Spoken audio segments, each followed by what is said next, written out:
Bonjour à toutes et à tous, c'est Sandrino du site Réussir ses relations. On a tous besoin de plaire, mais on ne peut pas plaire à tout le monde. C'est pourtant ce que nous essayons de faire la plupart du temps. Alors la raison, elle en est simple. Notre besoin d'être aimé, notre besoin d'être apprécié et notre besoin d'appartenance à un groupe. On a besoin de plaire, de s'intégrer, d'être apprécié et cela nous fait du bien. C'est ce que l'on pense, mais cela peut aussi jouer en notre défaveur. Car essayer de plaire aux autres peut se faire au détriment de qui l'on est et de ce que l'on pense. On cache alors parfois qui on est intérieurement et ce qui fait notre différence. On perd en quelque sorte notre identité. Et si nous étions plus heureux en essayant de ne pas plaire à tout le monde?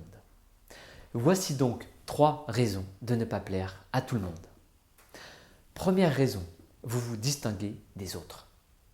Vous avez une passion pour le gothique, mais vous n'osez pas arborer ce style de peur d'être catalogué. Vous rêvez de vous faire tatouer Maman Forever sur l'épaule ou d'avoir un piercing au nez, mais vous n'assumez pas. Que vont dire vos collègues, vos amis, votre famille? Honnêtement, on n'en a rien à faire. Ce que pensent les autres de votre look n'est pas important.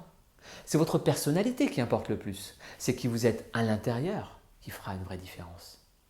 En revanche, le fait de ne pas entrer dans le moule et de mettre en avant votre personnalité par des vêtements, accessoires ou attitudes, ça va vous permettre de vous distinguer des autres. Vous dérangerez peut-être certaines personnes, mais vous ne laisserez pas indifférent. Au-delà de ça, vous n'aurez pas à jouer à un jeu, vous serez vous-même et vous vous sentirez beaucoup mieux. Cela suppose bien entendu que vous assumiez vos différences. Deuxième raison, vous repoussez ceux qui n'acceptent pas qui vous êtes. L'avantage d'être soi-même, c'est de filtrer les personnes qui n'aiment pas qui vous êtes réellement et de façon naturelle. Par exemple, si vous êtes quelqu'un de franc et que vous aimez dire les choses plutôt qu'adoucir les angles, vous garderez autour de vous ceux qui sont capables d'accepter vos remarques, en espérant qu'elles soient bonnes bien sûr, et qui supportent votre franchise. Alors cette liberté, elle a un prix. Il y aura des personnes autour de vous qui vous éviteront car vous les aurez blessées, alors que vous souhaitiez simplement faire preuve d'honnêteté. Cela pourrait alors vous attrister de perdre un ami. Ce qui m'amène à une remarque importante. On peut être soi-même et savoir faire preuve de psychologie.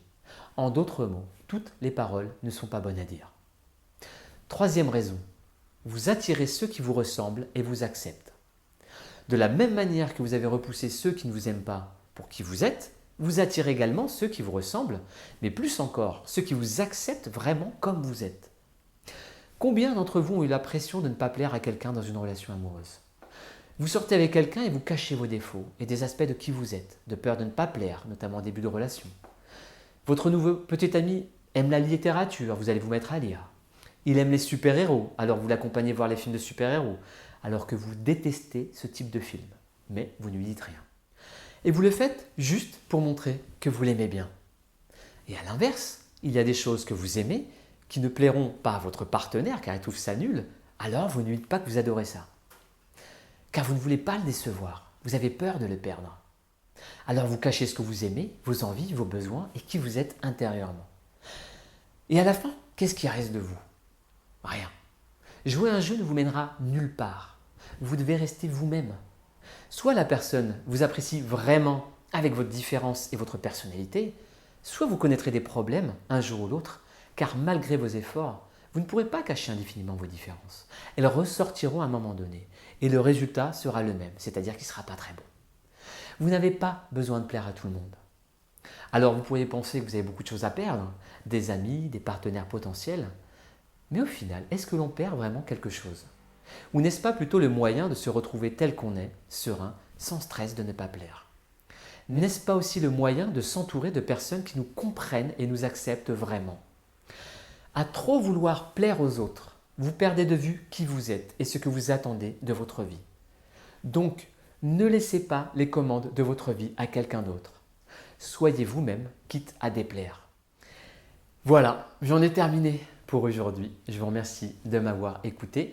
Si vous avez apprécié, eh bien n'hésitez pas à en parler à vos amis, à aller voir mon site internet ou à vous abonner à ma chaîne YouTube. C'était Sandrino du site Réussir ses relations et je vous dis à très bientôt.